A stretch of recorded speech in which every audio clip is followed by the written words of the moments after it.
May it be a light for you in dark places when all other lights go out. Hey guys, this is DCHL Devin here. And this is DCHL Walker. And welcome to another video of A Light in the Dark. This is our question and answer video where we take your questions in the comment section below and we go ahead and answer them. This is actually extremely similar to the GBHL Speak Friend in Question, except our videos are just a bit shorter, and not only do we take your questions, but we also talk about news in the community and what's going on in the One Ring forums and the Last Alliance forums. So, without further ado, let's go ahead and get right into it. What's our first question, Walker? So, who else but Haldir has sent us this question? Said, alright, so what are your favorite 3 Elven heroes? And he goes on to say, just pick one version if there's multiple versions of it. And then he has a follow-up question. Okay, well then we'll go ahead and answer the first question, part of that. So, 3 favorite Elven heroes, and only one version of Thranduil, one of Legolas. I'm assuming you want only one version of each, so like Galadriel and all that stuff exactly. too. So, yeah, alright, so I know mine first. Alright, I know go one ahead. at least. If you know yours, then go ahead. So, Galadriel, War Aspect, the new version. The newest one. The newest one. As some of you guys With might banishment. That's the key. So is she? So she's your number 1 favorite. She's my number 1 favorite. She's beautiful, she's an elf, she's powerful, and she's scary when she gets pissed. What's your number 2? You do your number 1. I have to think of a number 2. All right, fair enough. If I have to go number 1 favorite elf, I'm like always playing this elf. I feel cheesy by saying it, but just Legolas is going to be an auto pick in a lot of cases. I mean, this guy's been a staple in army lists for years and has still yet to stop. If I knew I was building an elven list, Legolas almost always gets in there. The only one I would say... No, that's your favorite. Yeah, you can do the backup guy as your second favorite. We'll do the second. Yeah, we'll So do who's that. your I'll have to second pick favorite? Legolas. Second favorite. Wait, which version of Legolas? I'm. Prince of Mirkwood, Legolas? You know what? I like the new one. The reason why is because a big problem with the old Legolas is as soon as combat hit, you kind of felt like he couldn't really jump in there too much. He could, but not against some of the best of heroes. Now you have a guy whom you really want to jump into combat with. Orcus. Yeah, he's just awesome. very powerful for his point cost. Yeah. So I'm going to go ahead and say the new one, actually. Even though if you're going to only use him for shooting, and that's all you're going to do, then you're wasting a lot of points on the new one. So get the old one instead. So as for a number 2, man, this is tough. So I know my number 2. I'll do All my right, number go 2 ahead. first. So Aristor from the original book. Point for point, the reason why I like him so much is point for point, he is one of the best high elf warriors because he's cheap. He re-rolls the wounds with a strength 4, has heavy armor on, causes terror because he's an old elf. Yeah. And he has throwing daggers that re-roll the wound as well. So you can't go wrong with taking him in a high elf force. And if I take high elves, I take him as my first, and then throw in other elves. All right. Well, as far as my number 2, I'm kind of in a toss-up mode. So another staple I often pick in lists is the old Thranduil. Because of his nature's wrath that gets auto-casted. I know a lot of people love the new one and often think the new one is like broken as hell, but I actually kind of feel like the older one has more uses. Not to say the new one's bad. The new one's fantastic. It just, he's an awesome model. Jeez, man, I'll have to go with either him or Rummel. A lot of you guys don't know Rummel forces your opponent to reroll 6s. So I have 1 combat now. which really, really sucks if you're, he's an elven hero that allows you to do that. All right, I'm just gonna go hands down. Let's pick. I'm gonna pick Thranduil. That's just for me. Thranduil. Yeah, like I said, that utility just cannot be ignored. I mean, I've really turned a lot of matches around with his ability. What about you? Well, my third is going to be Thumper. For who? The guy you're just talking about. Rummel. Okay. Sorry. Why I think did I say Thumper? Rumil. It's Rummel. Yeah. So Rummel. this is where our Tolkien expert Joel Barron comes in and helps us out. Corrects us when we say everything wrong. So basically, all right, Rummel for you. Yeah, Rummel, because I just got started doing a Galadrim force for my good guys, and Rummel was just like hands down took them, no questions asked. Yes, 5 more points than a regular captain. Sure. Yeah, yeah. Compared to a regular captain, Rummel's a must pick. Yeah. All right, my third one. I'm not going to pick Rummel. I know I just got done talking about Rummel, but just to be different, I'm going to go with thinking for a second. Gosh, man. See, that's the problem with when we're talking favorites. Keep in mind here, we're not saying the most powerful. We're just saying what are our favorites, because obviously most powerful is like really variable depending on your list here. Gil-galad. Since I can't pick 2 versions of Thranduil, I guess I'll pick Tauriel. Tauriel? Why Tauriel? Tauriel actually has an she's amazing ability to obliterate phalanxes. Yeah. I mean, she just runs in there and really crushes through a lot of people who try to swarm her. I would almost say Tauriel. I've used her a lot, though, to be honest with you, the new Thranduil kind of outmatches her. But I can't pick the new Thranduil because... You already picked Thranduil. Exactly. So let's go up into his follow-up question. He asks, what are your 3 least favorite Elven heroes? So this is one where I'd almost want the book to remind me. But least favorite, Celeborn, probably for me. Really? Yeah, not a big fan of him. Unless you armor him. He's very simple. Extremely simple type of elf. And his ability, he has R of Command. Completely useless for elves. Like, I mean, you're passing almost all the time. But if you put them in with a allied force with like dwarves or men or something like that. When I think especially of like Arnor, throw Celeborn in with Arnor, it'd be pretty awesome because then that command of command would just. If you throw him in with someone else, then yes. However, I'm not really. I never play Celeborn. Never, like almost ever. What about you though? You're number 1. I would say just the regular captains. They just don't really match up. Are we just going for name characters? A lot of people like the high elf captains. I'll give it that. They just don't match up to the amount of points it costs to buy a name character in any of the Elven forces. It's way better to spend those extra 5 or 10 points or whatever and buy the name character because they're so much more powerful. They add so much to your army. The regular captains are just, in my opinion, kind of worthless. Unless you need to take them. I actually, for my second pick, was going to be Arwen. Arwen, when compared to a normal Stormcaller, the normal Stormcaller just does it better. She does have Nature's Wrath, though. Yeah, the Stormcallers do as well. Well, not in the High Elves. Not in the High Elves. So in the High Elf list, she would be a rock. You're right. I tend to mesh them a little bit sometimes, but I have to say I still would pick the Stormcaller. Like, you just throw them. I mean, yeah, if you're going pure High Elves, then take Arwen, I suppose. Yeah, she's got Nature's Wrath. But if not, then yeah, if you don't mind mixing and matching between Lothlorien and High Elves, which a lot of people don't, then Stormcaller is going to have her beat. And your third? I don't know. I only did 1, technically. Oh, yeah, the Elven Captains. Yeah. Elven Captains are a lot, but... I guess a third one that I don't ever pick. I know a lot of people would clamor for me to say Círdan, or Círdan. Yeah, but he has a use. He does. He's actually pretty interesting to me. I actually like him. Círdan's really good. I like him. He's not on the top favorite, but... Oh, you know what? The old Galadriel War aspect for him. The old one. The old one, yeah. I think it sucks. That's like... Compared to the new one. In fact, I almost want to put that as my new number 1. Like, I think it was terrible. I almost never picked it. But the model looks really cool. The model looks great. But yeah, I think herself, I would never use her. So yeah, that's my top 3. Sounds good. So, and Walker's going to go ahead and chicken out, not pick his third one. Okay, third one. Old Elrond. Old Elrond. Actually, that one's pretty fun. Because I have that model. He looks really cool. Well, Walker doesn't hate elves enough. No, I like a lot of the characters. They're really, really fun.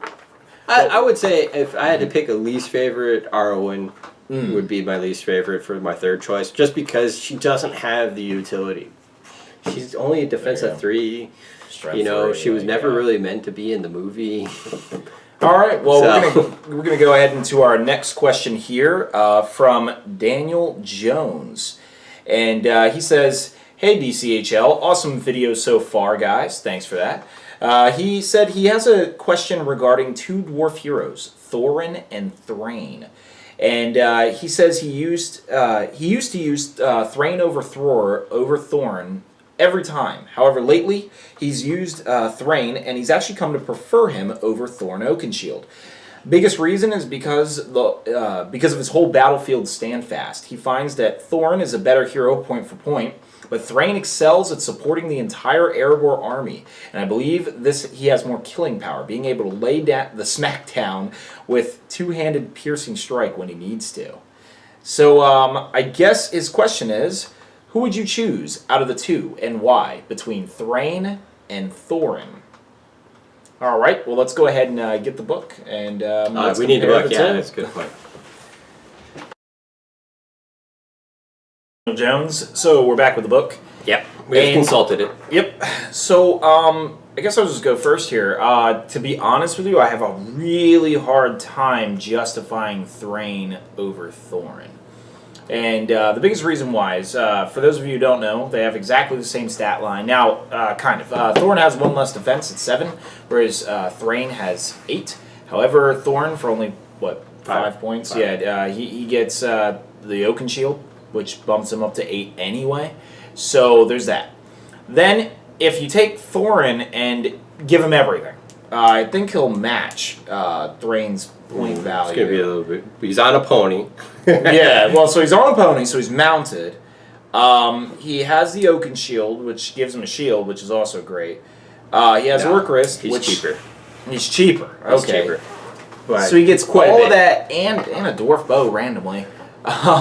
Because, you want Thorin Oakenshield to shoot his bow. Yeah, why not? So, my thing about it is, you're really going to have to sell that battlefield ability.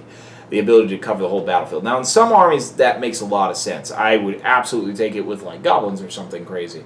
With dwarves, where they all have Courage 4, what I could say is that Thrain allows you to not need hornblowers and shield bearers like dwarves normally need.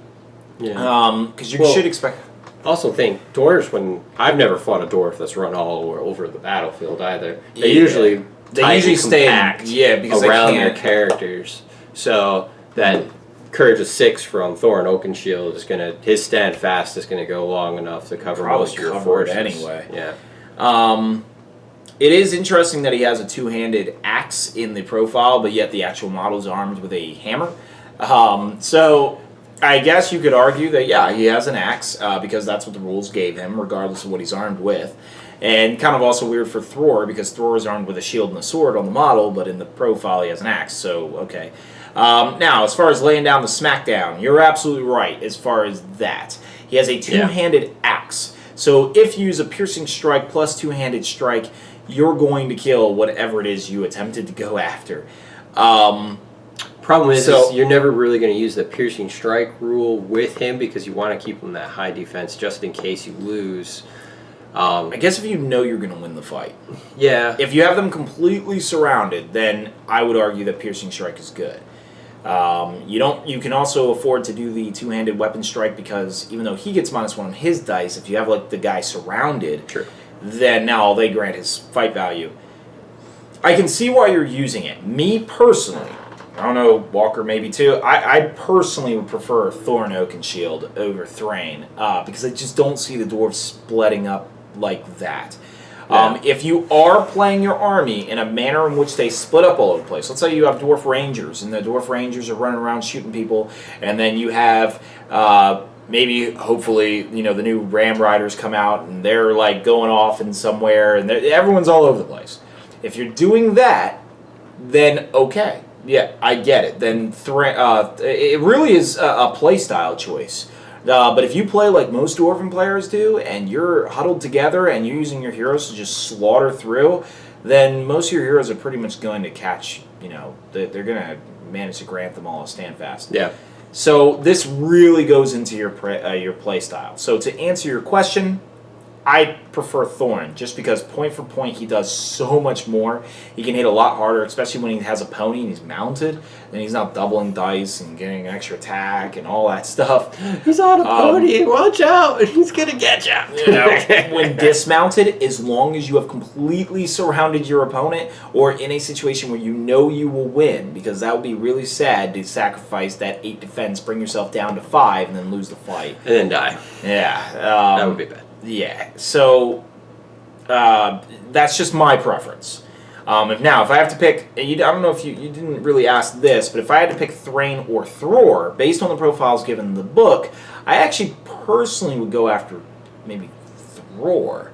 Because of the Fearless. Yeah, he auto-passes as well. Now, he doesn't pass for heroes the way Thrain does, so that's interesting, but Dwarven heroes usually never have a hard time. So, but anyway, yeah, if you're spreading out everywhere, and you are allying as well into your Dwarven list, let's say for some reason you want to throw in, I don't know, Rohan or something like that, then Thrain is an awesome pick. But you really have to play the list to his ability. If you stay huddled up, it just doesn't make any sense. Yeah. So we're going to go ahead into the next question for Tibber Robin. And he says, "Hi guys, can you shoot the Witch King of Angmar with a dwarf ballista when he's behind enemy lines, but you can still see his entire body? And if so, what happens when the ballista scatters to another orc? If that orc is placed in such a way that you have to roll it in the way for one of your own models." Okay, so this is actually a 2-part question. And I guess I'll go ahead and start here. As far as shooting the Witch King with a dwarf ballista when he's behind enemy lines, the answer is yes, you can. The tail, I assume you have the Witch King, the old Witch King model, where the tail is the balance of the model itself.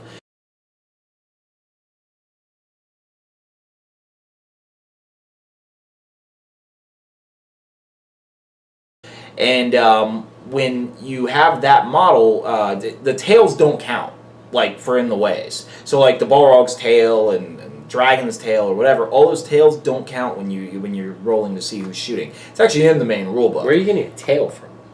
Oh, so the Witch King of Angmar has a model where it's... Oh, you're talking about Fell Beast. Oh, Fell Beast. That's what he's talking about, right? He never says Fell Beast in there. Oh, you never do say Fell Beast. I apologize. You can just see the entire model. I'm like, when is he going with this? Yeah, sorry. I'm thinking he's on a Fell Beast, and that I have this image of a Fell Beast like above the rest of the rank. My apologies then. So you're just talking about an Angmar Witch King Angmar on foot, who is behind enemy lines, but you can still see him. Well, then still the answer is yes. Yes. So if you can still see him, then yeah, there's no problem with that. You can see his entire body. Yeah, there's really no reason why you wouldn't be able to. And then he's worried about the ballista scatters. So if you need... Okay, so the ballista scattering, basically, yeah, they can scatter it onto another orc, and if it, what happens is, if it's placed in such a way where you have to take in the ways for one of your own models, then technically this is actually the only scenario where you can actually hit one of your own models with your weapon. The reason why is because you targeted a valid target, and the scatter went off to someone else, which caused it in the way. So you can only play that one of 2 ways. Either that becomes an invalid target, or which case that your opponent can't select that model, which is not the way most people play. But you already fired the ballista, so that makes sense. Or your opponent chooses a new model. It happens to cause it in the way of one of your own, but it's his choice now. So it's not your guy taking the shot, it's actually him scattering the shot. It just happens to hit your own model. So I think you can actually relate this in the same way as, like, well, it's not like hurling. Because Ents can hurl through your own models. Despite the fact that they're good, they can actually go ahead and, like, toss into your own guys. But yeah, basically the way it would work out is you just take the in the way for your own model, and you can risk hitting your own guys. So I would go with the second option. That makes the most sense. Yeah. So yeah, that's just how it'll work. I think that's all his questions, right? Yep. All right. Then lastly, for the last question we have here, we're going to have Brad the Hipster. And he wants advice on a White Council list at 500, 650, and 850. So we're going to go ahead and run through and give a couple lists here. Some lists we thought of. White Council is going to be a really tough list to play. Roll well. Yeah, you fail any roll and you're going to... I mean, every model you lose will make you cry. So we actually came up with a couple White Council lists for a tournament. And oftentimes we're only going to get like 4 or 5 models at best.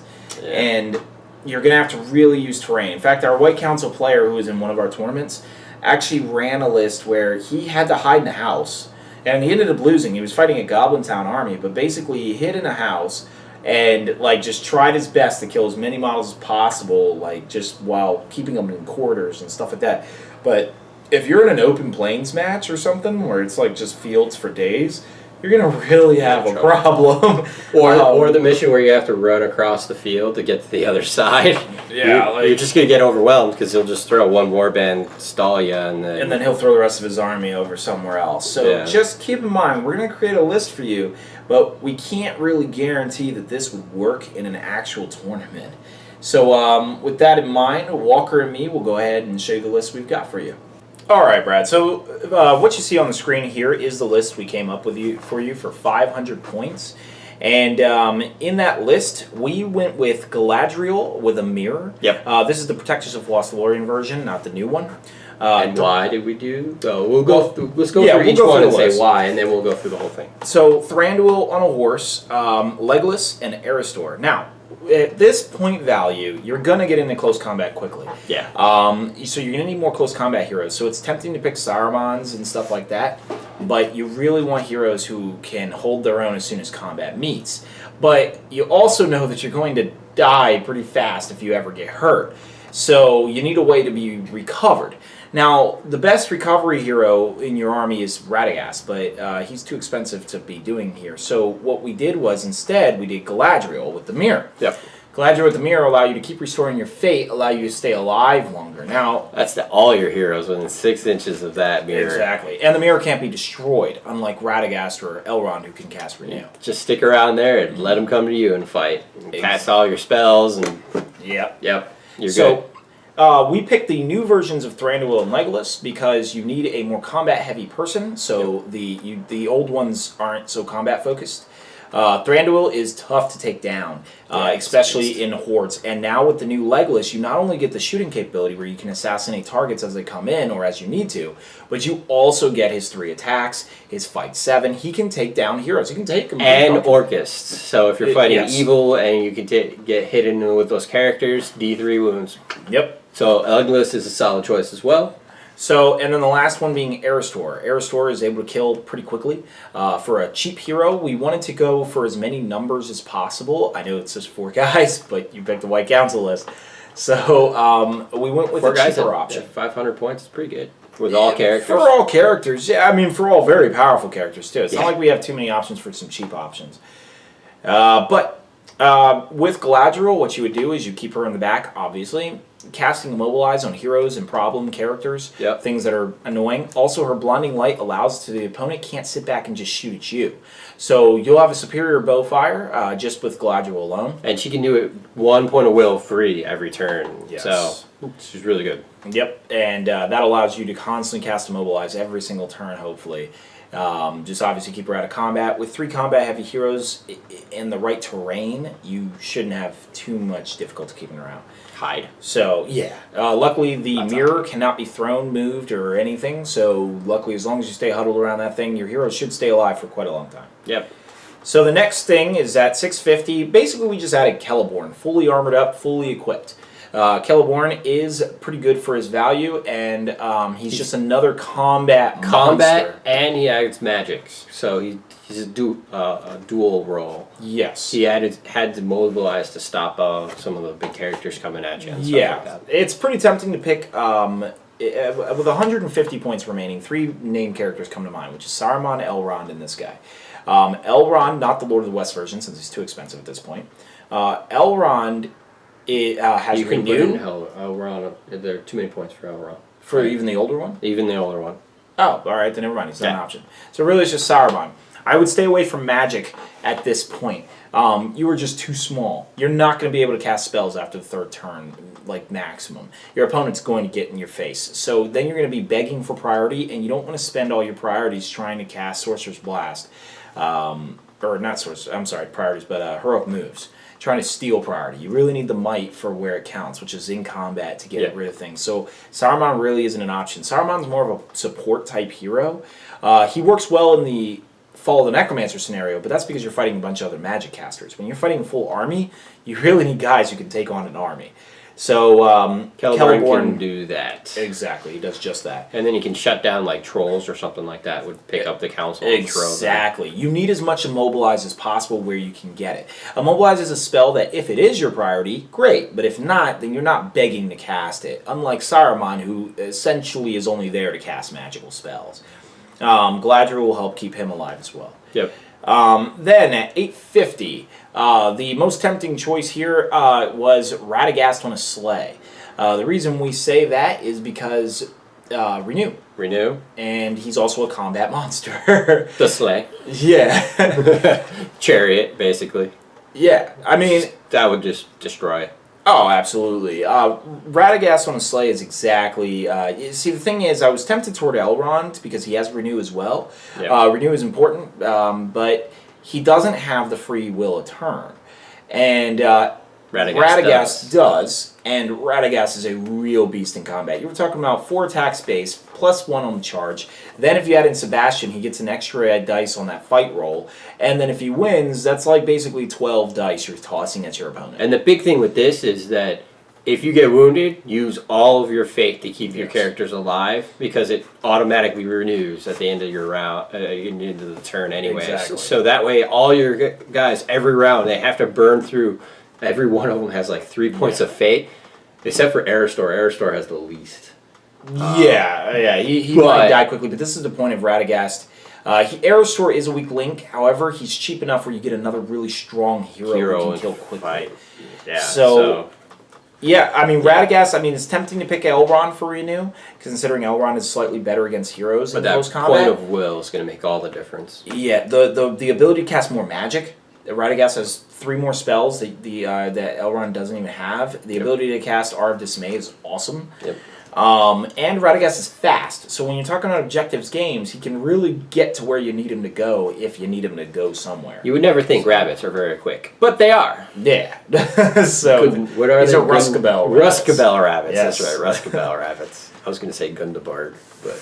All right, so let us know what you guys think in the comment section below of that list, how you guys would make a White Council list. This is actually a really hard list to make a standing army for, so I'm interested to see what you guys think. Yep. So now we're going to go into the next part of our video where we talk about news in the community and what's going on with the forums on the One Ring and the Last Alliance. So the first question from the One Ring guys is from the Duke of Arrow. He was basically, when a cavalry model with a lance charges a high defense enemy, say a Rivendell knight charges a Nazgul on foot, how does the +1 to wound work when the knight needs 6s and 4s to wound? Does it receive that bonus for both rolls or one roll only? So to answer this question, yes, you get the bonus for both rolls. Yes.